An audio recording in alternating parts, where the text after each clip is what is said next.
What's up? My name is Landon Clark, and I'm a sophomore in high school, and I'm also the teen advisor of Chase's Chance. And we're here today to talk more about Chase's Chance and the Dream Achievers program, along with our guest, Mr. Dana Daughtry. Great day. Care to introduce yourself?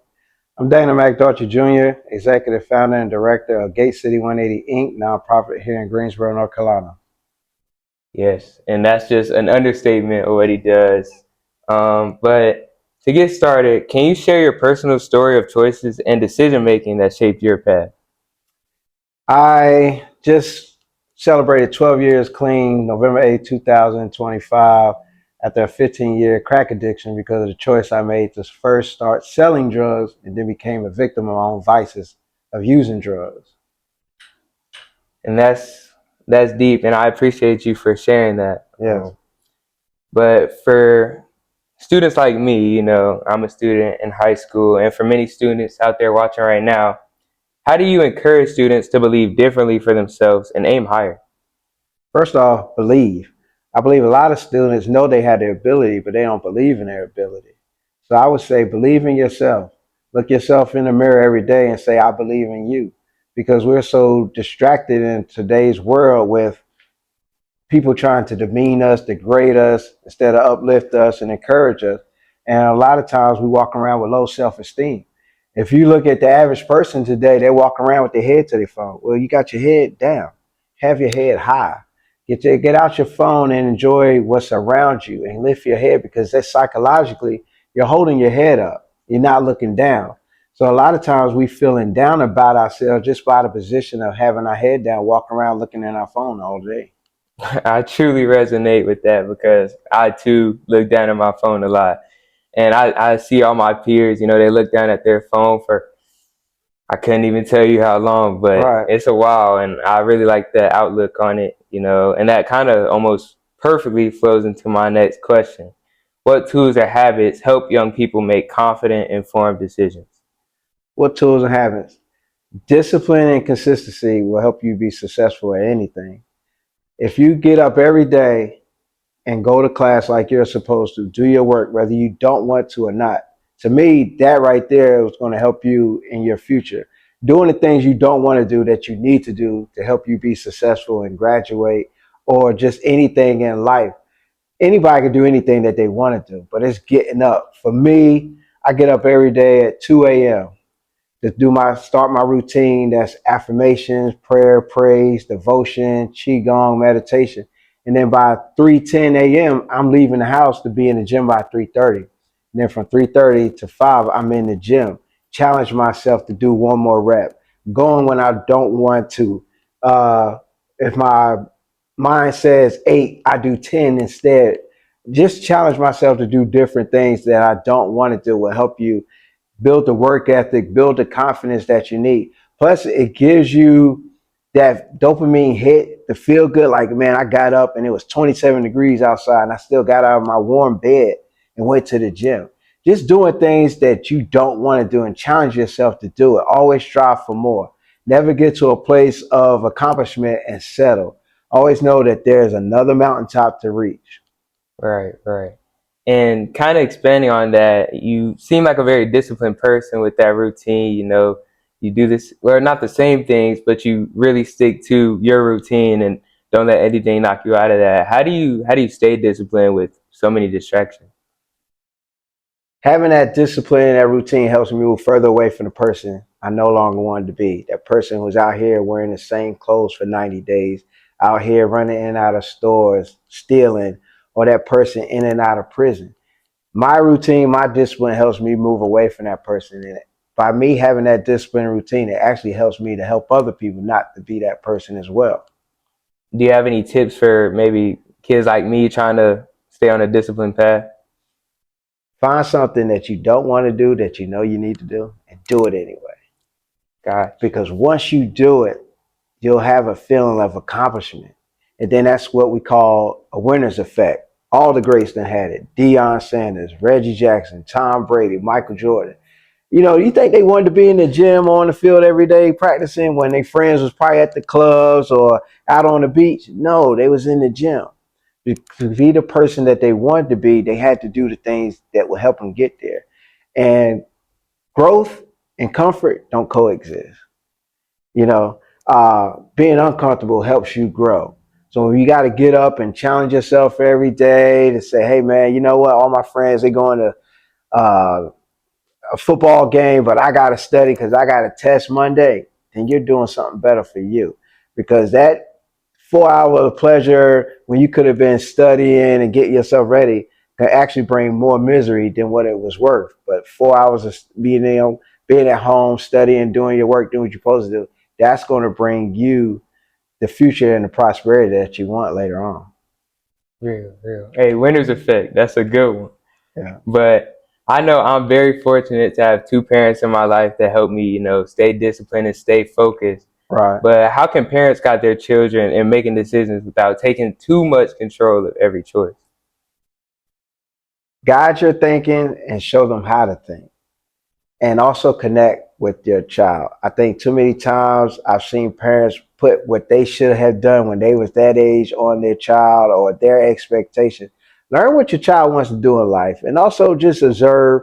As you can't control the outcome, but I've seen like where your parents, they connect with you, the things what you want to do with basketball, the things you want to do with the nonprofit community, things you want to do, such as what we're doing right now. They're there to guide you. And if we had that more going on as well, I believe children in some instances would be more successful. I would say to the parents who are dealing with financial hardship, may not be able to have the resources, there are plenty of programs that are out here to help get your child in that direction, whether you had the resources or not. You know, I just left a program last night, Pops from Aunt E's. He has a nephews program, and they bring underprivileged children in there and they mentor them. You know, they talk to them about making decisions, such as last night, the topic was about respecting police officers when they pull you over. Right. Your main objective is to get home. Don't give this officer a hard time. We done seen too many videos. Don't even give him a reason to. Just say yes sir, no sir. Your whole goal is to get back to your family. And a lot of it comes with respect. Whether you like them or not, just show them respect. And that's what we was teaching them. Okay. And I would say, there's so many challenges in today's world, whether that can be, like you said, staying on your phone, keep your head down, peers, so many other things. But what's one challenge you face in making a tough decision, and what did it teach you about resilience? The one challenge I had faced was, I remember I was a day laborer and a seasonal position with the city came open. And it would take me away from that day labor position, but it would also get me closer to being full time. But it wasn't a guarantee I would get full time from being a seasonal position, because what you get so many hours as a seasonal position. Right. And I talked to three people. Two said go for it, one said no. And the one that said no said, well, you would lose your position, your place as a day laborer. My mindset was being full time.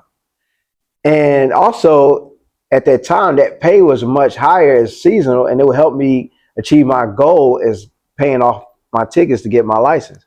Well, I went for it. And I showed up every day, continued being consistent, continued learning, asking the right questions, and hang around those that was in a position I wanted to be in. Well, by the time my hours was up being seasonal, the section of the city of Greensboro that had me as a day laborer had 3 full-time positions open, and that was their number one pick. So what it showed me was, you got to step out on faith. Right. If you know what you want to do is something that better you and better humanity, and your why has to be much bigger than anything you see. That's going to help you get up and go to the next level every day. What is your why? Everybody can be motivated. I'll give you a prime example. Every New Year, January 1st, people say, I'm going to do this, I'm going to do this. Well, studies have shown by the third week of February, people are not doing that no more, right, because they're unmotivated. But discipline and consistency and a continual movement is going to help you be successful. Right. I know me personally, sometimes I can get started on a project and, just like you said, get very unmotivated. But what is something that, you can do to kind of stay motivated and focus on that test? Even if you don't feel like doing it, touch it anyway. So if there's like with me, I'm writing a book, right? There's days I don't even feel like working on it. But what I do something is to say, okay, I did at least touch it. Whether it was just read a paragraph for there and editing that, or doing some research. I've touched something with that task or that project I want to do. Just like writing a journal. There's days that I don't want to write in my journal, but I still will write something because I'm continuing to have the compound effect of putting something in and inputting. Right. And now I kind of want to take a step back. And I heard you say or talk about the one guy who said no to doing or going after that position. And I feel like in life, there's so many people that tell you no or try to, downplay what you can do. How do you deal with those people in a respectful manner? Those people, and I don't think he meant it like that Yeah, of because me course. and him have a relationship now. I mean, he's very proud of me. Right. I think he thought I was just because a lot of people had came to him before in my position who was a day laborer and who needed their license to become full time. And when he later on told me, I understood why he told me why maybe I may want to stay. A lot of people had came to him times before owing money to get their license that will help them get their um, full-time position once they got their license. Right. And they had only owed hundreds, maybe a few $100s. I had owed thousands. But what I did was when I got that seasonal position, that afforded me to pay more. And for me, I was able to pay it off. And he had told me, he said, Danny, you was about one of the only ones who came in my office and said they was going to do what they wanted to do. Well, what I had working for me was a superpower. I just didn't want to be that person I was a few years before then. Right. And me and him have a relationship now. I could call him anytime and get some advice because he's rose up in the ranks as well. And I would say for those who say, oh man, you can't do this, you can't do that, use that as fuel to propel yourself to ascend to new heights. Because a lot of times we're talking to people and when they say, oh, you can't do that, it's because they believe they can't do that. Or they don't want you to do that because you're going to make them look bad. Once I became full-time with the city of Greensboro, they was like, man, I can't believe y'all hired that crackhead talking about my past. Right. Well, I used that for fuel too. I became a crew leader. Crazy. That's crazy. I feel like you are the true embodiment of resilience. I mean, going through your story, you don't hear too many of those stories coming up in the rank like that. At least I feel like that's really inspiring, and it really propels me to want to do what I want to do, make sure I push through because I know people like you can do it as well. I'm just one of many. There's a lot of us out here. I just have the opportunity to be on platforms and share my story and also be a voice for those who don't have a voice because there are a lot of others out here. I see people every day. I seen a lady who was just sleeping in her car a couple months ago. Well, yesterday I got an email with her picture of her at her new apartment. So imagine what she had to endure, cold, sleepless nights, things of that. And she was resilient. She just kept following up with her appointments, kept staying in contact with the people and the resources that was going to help her get in that apartment. Right. Wow. And I mean, last question, but you've given so many pieces of advice to students like me or parents, like you said. Mm-hmm. But if you could give one big piece of advice to both students and parents that would make the biggest impact this year, what would it be? I would say to students, make choices today that you'll be glad you made in 10 years. And I would say to the parents of those students, support that, guide them, and also protect them as well because we have a lot of distractions. And also get your children to start paying attention to thought leaders. We need more thought leaders. We don't need culture vultures, shock, all these people, that's out here disrupting. We need more thought leaders to make you say, I'll give you an example. I just listen to Wall Street Trapper, and he was talking about the government shutdown and Wall Street and how just a few people can affect the whole country. Right. Where people still showed up every day and went to work for the betterment of people, but because of people are holding out. So I think we need more thought leaders than the next trending social media distraction. Yeah. Hello, and thank you for watching. I appreciate your time. Make sure that you like, comment if you'd like, and subscribe. Follow us on Chase's Chance, both on Instagram and Facebook, and donate. Thank you.